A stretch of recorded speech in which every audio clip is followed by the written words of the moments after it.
Hi, I'm Patric Palm, CEO and founder of Favro, and this is the Learn from Leaders podcast.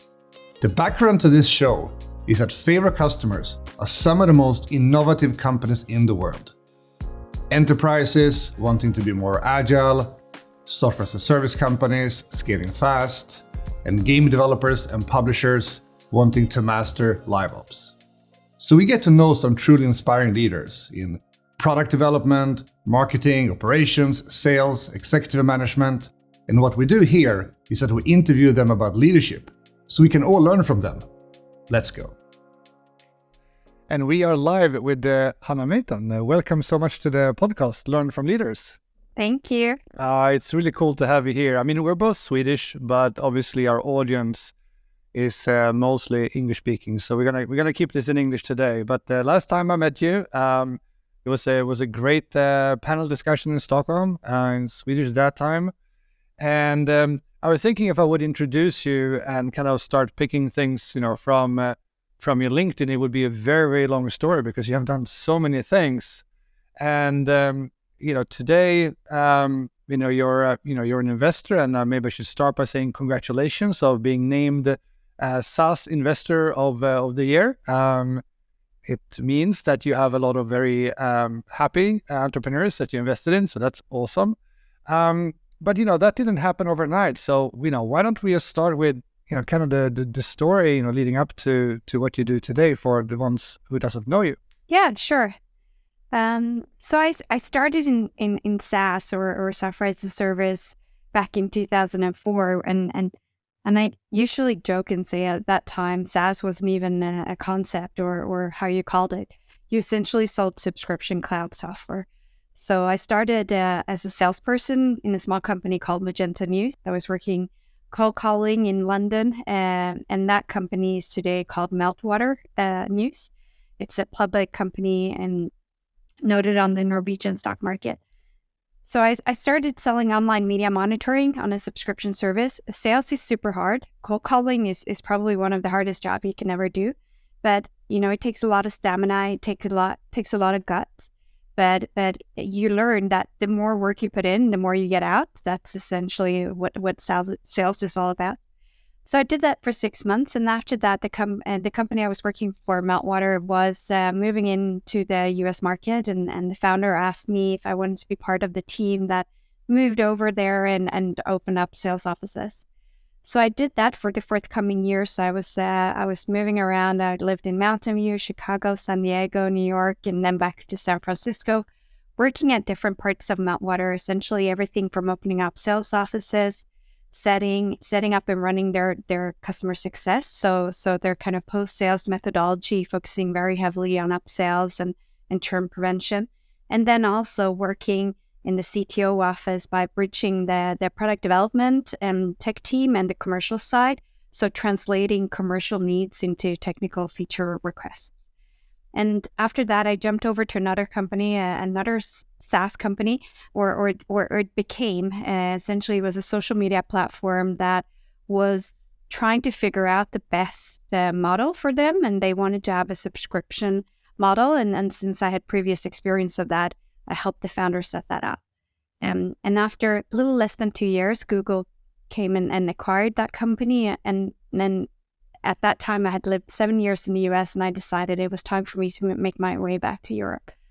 So that was 10 years ago when I set foot here in Stockholm. And my first kind of endeavor here in Stockholm was starting as a VP sales at iZettle, who is now settled by PayPal.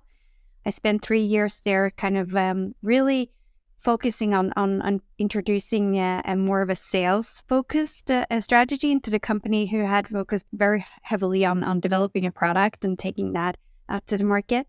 So my main focus at iZettle was on market expansion and really optimizing the sales go-to-market play there. After a few years there, or I would say a little less than 3 years, I started in a company called Soundtrack Your Brand, which at that time was called Spotify for Business.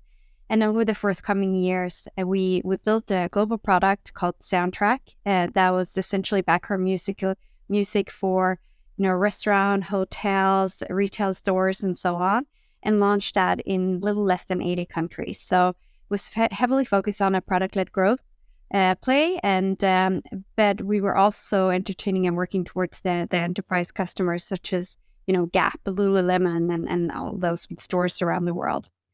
And then 2019, I quit my day job, and I've since then I've been focusing on angel investing, as well as combining really advising, consulting, and sitting on a few boards such as Mentimeter, Cognity, All Ears, and a few other SaaS companies. So really just focusing down on SaaS and becoming a true nerd in that area. And earlier this year, we launched Ampli Ventures, which is Adrian, my partner, and I, our investment company, who are focusing on investing in seed and Series A Nordic SaaS B2B companies.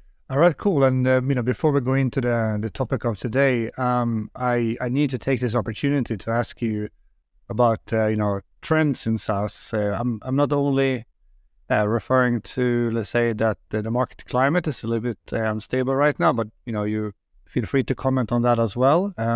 But just what kind of trends since you started Ampli do you find most exciting or interesting? Maybe is the right word.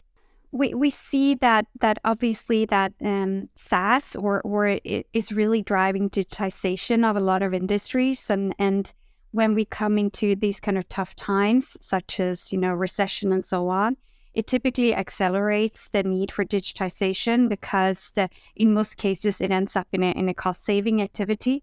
So and the benefit obviously with having a more of a subscription model towards software is that you can bring down costs, not just from developing, but also on the customer side. You can kind of go global from day one because it doesn't require that much infrastructure. And because you're selling on a subscription basis, you're really kind of the customers that you take on board today. If you have a product that really solves the problem of the customers, you're building a really long-term business where you're adding value continuously. So we feel like it's now more than ever, it's a model that will continue to grow and thrive. And I think going back to what I said before, the recession will most probably just kind of fast forward the digitization of some little bit more slow-moving areas. All right, cool. So let's get into the topic of today. I'm very excited about this. We're going to talk about managing objectives in a SaaS company, all the way from team level up to investor level. And one of the reasons why I find this so exciting is that when we at Favro communicate with our clients, and sometimes they ask for advice on how to set things up, etc. One of our mantras is very much for managers and to some extent executives to really be able to manage the objectives rather than tasks, and teams are empowered and autonomous to kind of manage the task level on what these objectives mean in a more autonomous way, and aligning towards those objectives. So we get into these conversations quite a lot from our perspective. But since you have fresh in mind leading teams with very ambitious objectives, and now from an investor point of view, you have kind of a perfect horizon to talk about this. So where would you like to? I would just like to hear you out a little bit on your experiences with what tends to be hard managing by objectives. What maybe have some tips for solutions. I don't know if you want to start from an investor level or if you want to start bottom up from the team. It's up to you. I guess in my mind, they're not kind of competing or they're not one or the other, and they should be intertwined. And ideally, the investor objective and the company's objective are very much aligned and the same. So my experience all through my career and especially now as well is focusing on companies where they have reached about 1 to 2 million euros or dollars in ARR. And they're growing heavily. Typically they're growing 100% year on year. So and then they're raising capital, have raised capital, so they have the kind of means to really expand and invest in their continuous growth. So and what I've seen both as an operator and as an investor is that most companies, regardless of space or domain or segment, they kind of go through the same growing pains, and they growing. That first is kind of like all hands on board chaos, and then you start hiring people, and you kind of, it's still a little bit of a chaotic all hands on board status where you don't really have the time or luxury to properly onboard new hires, but you kind of just let them find their own way of doing things. And at some point, you get to a stage where you realize that you have a bunch of new hires, you have a big team, but you're not really sure what everyone's doing, and you're not even really sure what everyone's focus is. And once you start kind of identifying or focusing on that, you realize that everyone has worked out their own way of doing it. So everyone in the company has almost their own idea of what the objectives are or what their playbook is on how to achieve that, which is not a failure. It's quite natural that this is the way in companies goes through this phase, and then I think it's really important to actually take some time of identifying, okay, where are we now? Where do we need to be? And what are we wasting time or efforts of doing that's not really giving fruits and labor? So most of the companies that I've advised, I do really kind of try to advise them to focus on building that playbook. And it might be a sales playbook on how are we actually selling, what's our value prop? What's our CRM system? What are we putting in when? What are we tracking and why are we tracking that? Are we all using the same kind of sales collaterals and the material? Are we pricing out deals and discounting out deals the same way? So and no one likes to put together a playbook because it takes a lot of time and it takes a lot of effort. But I think if you do take this time to do it, and you do it in a collaborative way where everyone is being involved and it's not a management exercise, through that exercise you do come up with quite a lot of things that you identify as, oh, we're doing things very differently, we're wasting time and focus on kind of working on an individual way, and that can really lead to a great efficiency of work and a streamlined effort. So I think sales playbook is one way. I think also making sure that you on a company level agree and realize what are the main KPIs that we want to track and why are those important to us. Now I'll give you an example because everyone wants to be data driven now these days, and I think it is of course super important. But being data driven and being data insightful is very, very different. So I think just tracking things for tracking, as opposed to realizing what KPIs are really driving the business.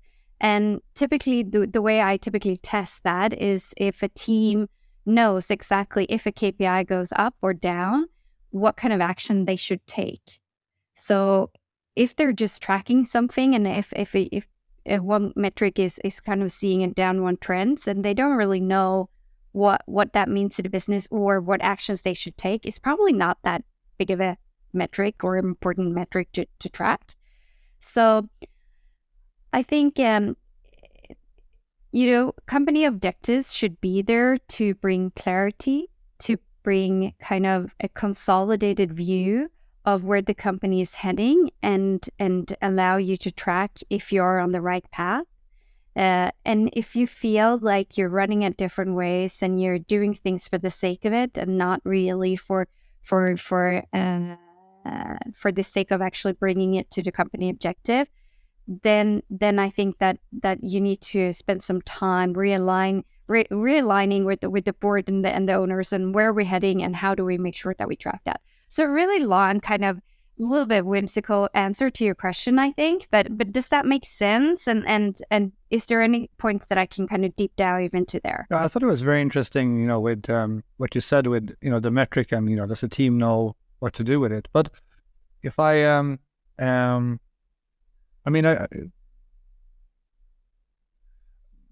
you can elaborate a little bit on, sometimes we talk about, indicative metrics versus trailing metrics. I mean, you have some pretty obvious, I mean, in the SaaS company, you have, trading metrics like, your monthly recurring revenue, deals that you've done, etc. But do you have some examples of, good indicative metrics so you're able to act, more proactive and faster? Some examples that you've seen. Yeah, I think of course tracking growth is a given, and most companies would do that, and I think it's also important that you track continuously the payback time of the growth that you're having. So how much does it cost for us to acquire a new customer, and when does that customer actually turn into a profit? Nothing revolutionary there. I prefer that metric, so a payback kind of period before LTV CAC that doesn't really give you an insightfulness to the operations. And I think something that we talk a lot to the companies that we advise and have invested in right now is really over focusing on your customer success. And most of the time, companies in growth stages, they're focused so much on new business that they kind of tend to underinvest in their existing customer portfolio. So I ask all the companies that I speak to, how are you tracking customer, activation and engagement in the various stages of your customer lifetime? So making sure that the customer, once they have started using your product, that they're fully onboarded. What are some key success metrics that enables you to kind of check them off as fully onboarded? And how are you making sure that you have captured the customer's customer satisfaction, but also measure that how are they evaluating you over time? So make sure that at the time of onboarding. So for example, you bring a new customer to Favro, and a customer will come with some kind of objective that we're utilizing Favro to help us with ABC. And I think those success metrics are on an individual basis, but they will typically be on a similar level. So I think as much as important it is to make sure that your new customers are being trained on the platform, how are you going to use it? Help them maybe customize some of the features, but also really asking, so what are you looking to achieve here with Favro, and how are you going to evaluate that? So if you fast forward the 12 months or 24 months ago, how are you going to sit down and evaluate if Favro has actually achieved what your objective has been? Capture that and make sure that you're constantly reminding the customer and you constantly drive behavior towards that. A second metric, I think, is really making sure that you track engagement over time among your customers. And as soon as that kind of starts to derail or drop down, that you're proactively identifying why that is. So if you're running a SaaS business that's a little bit more transactional, meaning that you have maybe thousands of customers, more so than a few hundred as an enterprise customers, you won't be able to kind of check in with them every week. And in fact, you shouldn't check in them with every week because they will not feel that you're adding any value there. But as soon as you start seeing that their kind of activity, whether that's a daily use or weekly use or monthly use, is that starting to kind of go down, I think it's super important that you have a proactive outreach. It might be that your main ambassador, your main decision maker have left the company. And if you identify that at the end of the subscription term, you're going to turn that customer. So you can really, really make sure that you reach out, identify the new decision maker, get that up and rolling, and kind of go back to the initial success metric that the company is utilizing. And that becomes ever so important right now when we're potentially entering a recession. Companies are looking over their tools, and I would say about what most CFOs are doing right now is that they're pulling out a list of all the tech stacks that they're using, and they're kind of going through and asking the questions: are we using this tool? Are we happy with using this tool? And what value are we getting out of that? And if you have helped the customer to make sure that, yes, they are using it, they are seeing value, and they're paying, reasonable to that value, you're going to keep that customer, and the CFO is going to skip you as a tool and to go through the next one. Switching gears a little bit, so if we think about objectives on on the board level. So if we think about investors, the board, you mentioned that that you're working both with seed stage investments and Series A. So how do you what do you find work well and maybe not so well in terms of basically how operational the board and investors should be? I mean, I know there's very different opinions about this among investors, but what is your opinion? I think there's no right answer here or wrong answer, because it really depends on the stage of the company, the board composition, and also how long the board has kind of been working together. And what I do feel really strongly about is that if there's a difference between sitting on a board and actually actively working on a board, right? And I don't think that as a board member, you should never sit on a board. I think you should actively work. And part of that responsibility really, really means being fully involved and educated on how the businesses work, understanding their KPIs and their metrics, and always come extremely fully prepared, meaning that you are up to speed with the monthly CEO updates that you've been getting all through the years. You've had a conversation with the chairman or the CEO prior to the board to kind of wash out potentially ideas or thoughts or questions that you as an individual, or a question mark as you as a board member has. So, and also having fully kind of digested and read the material sent out beforehand. And I think in the boards that I sit, where each and every one of the board members take that full responsibility, we have really, really good productive board meetings where we can focus on the core matters that the CEO wants to have the board as a sounding board and wants to get approvals on, and really focus on discussions that will drive the business.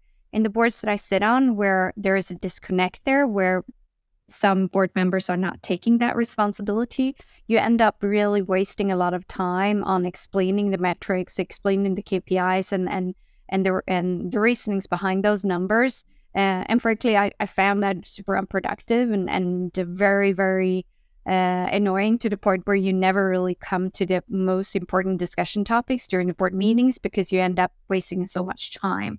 So, and if you're a CEO driving a SaaS companies, and if you haven't asked your board what kind of metrics they would like to see, what they feel are unnecessary, because I mean, I've also had experience where the board material, it's 80, 90 pages of slides, and most of them are really unnecessary, but and it takes an unnecessary burden on the management team to put together that material before every board meeting. And I want the management team to focus on the business. And so it's in an ideal world, the board material is just a reflection of the material that the management team are already working on. But do really bring these things up. Ask, don't be afraid as a CEO to ask, are there, graphs or areas or metrics or reporting in the board material that are not adding value that we can simply scratch, and to really bring efficiency in the material, so you can focus on the business driving questions during the meetings, not necessarily reporting. All right, cool. Final. Can I ask you, Patric, how are you working with your board and your board material, and where do you see areas of improvements there, or have you done any revolutionary things that have really been working great for you? That's a long conversation. There's a lot of the stuff that you're talking about that I can also recognize, both with with Favro now, and also with the companies I built before. And you tend to go through these different phases. I think the last thing you said there, being that some of the dashboarding or your backlog of objectives should not really be different between the board and what the the executive leadership in the companies is concerned about.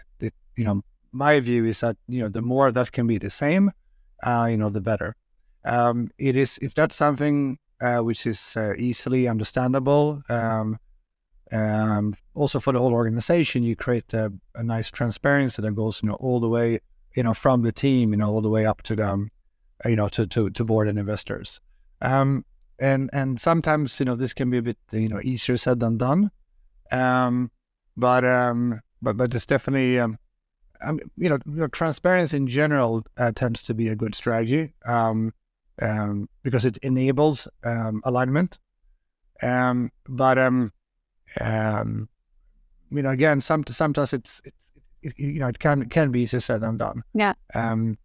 In the best of worlds, the OKRs should really be from the board all the way down to the individual employee, right? It all kind of work towards the same objectives. But I think, if I just take an example from Favro, one very important metric when it comes to those customers, you were talking about the importance of customer success. So, for example, we have pretty clear goals for our net retention rate. And we also know quite well the difference with our net retention rate between different customer groups. So, for example, ideal customer for us in, let's say, the game industry, we know what that is compared to our ideal customers that are venture-backed, SaaS companies. And then if we compare that to, well, we of course have a lot of, smaller customers that might not be, key ideal customers, that number might be different. And the next step then is, well, what does that break down to for, our key account managers versus, our, people that are working with, managing those smaller accounts, So basically a lot of the stuff that, you were talking about earlier today, it's very much, my day-to-day life, And, I think what you said there around, the actions, that's kind of like the qualitative part of it. And I think that can also be that can be one of the hard things. But when you're in this kind of transition you talked about, when you're going from everything is kind of chaos and everyone's doing their own thing to that you're getting you're becoming a bit more systematic, in how you're working and you have shared best practices, across teams. Making that transition can be, my experience is it can be quite painful. And one of the most painful things is that you can also have experiences earlier that it can also be that some of the people that really thrived in that super early, very chaotic environment, once you get into being a little more systematic, you're starting to have really teams or squads, as we call it. Then they don't think it as fun anymore. They wanted that, kind of rock and roll and chaos, So, and having employees that no longer think that this is the right environment for them is always, I think, very, very painful, as a leader. And then you're getting into that whole conversations about making, who to coach, who to let go. One of the, most hard leadership questions, I think, in building, any kind of organization. Yes, I fully agree. I couldn't have said it better myself. And this is not a one-time stage in a company's growth, right? You go through kind of phases where you go through different levels of more systematic, process-driven companies. So it's really hard to kind of avoid getting into these situations that some of the people that really thrive in the early stage will no longer feel that it's as much fun or as much in line with their kind of vision and ideas. How do you solve that to the best way? There's no easy answer to that, right? These kind of final notes is actually a very nice segue for me to tell our audience to check out some of our other podcasts, because now we're getting into the whole area of who to recruit, for kind of more modern, hybrid organization, a more agile organization. What does leadership mean in those organizations, and how do you build a strong culture? So let me actually wrap up here by thanking you so much for this conversation, and to say to all of you listening that these kind of topics that we slide into here in the end, there's plenty of good conversations in some of the other podcasts. But also, I hope I get a chance to talk with you again on this podcast, Hannah, and then that time maybe that's exactly the kind of stuff we're going to talk about then. Perhaps, but I look forward to listen to the podcast you just mentioned, because I'm sure I will learn a great deal. So thanks so much for having me. It was really good to talk to you again. So I hope to see you soon again and continue our vivid discussions as we always have. All right, super. Thank you so much. And thanks for listening. See you in the next one. I hope you enjoyed this conversation. If you did, you know what to do. Share it in your social media so more people can take part and learn. And one more thing, check out Favro Academy on favro.com for many more learnings. Thanks for tuning in.